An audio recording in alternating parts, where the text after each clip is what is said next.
m'aurais suivi jusqu'au bout du monde. Je veux qu'on discute de ma relation de couple. Vous allez pas divorcer quand même? Si tu veux un divorce. Ah, dépêchons les papiers.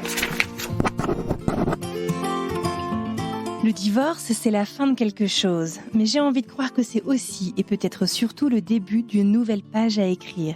Si environ 7 à 8% des Français divorcent chaque année, un chiffre qui est vrai quand on vit en France ou à l'étranger, le fait de vivre à l'étranger peut exacerber les tensions et les défis au sein du couple.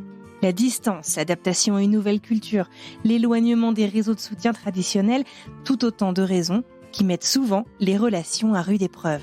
Et quand le moment du divorce arrive, les questions deviennent tout de suite plus compliquées. Comment gérer les aspects légaux dans un autre pays ?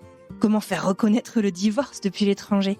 Est-ce qu'on va réussir à partager la garde des enfants à des milliers de kilomètres de la France ? Ou encore, comment se reconstruire loin de chez soi ? Il me faut une signature. Très bien.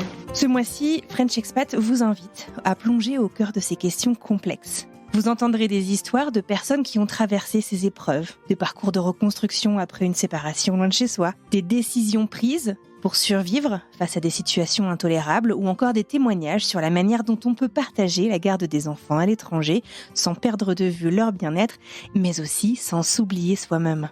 J'ai aussi fait appel à différents experts pour vous guider à travers les méandres juridiques et émotionnels du divorce international. Une notaire va nous expliquer les démarches spécifiques à suivre quand on divorce à l'étranger et une avocate spécialisée en droit de la famille qui est au barreau de Paris et de New York. Et elle va nous offrir des conseils afin de naviguer les aspects légaux de la séparation, des droits parentaux jusqu'à la gestion des biens. Bien que le divorce soit la fin de quelque chose, il est aussi le point de départ d'une nouvelle aventure, d'une renaissance personnelle dans un cadre international. Alors rendez-vous dans quelques jours dans French Expat afin de découvrir cette toute nouvelle série. À très vite.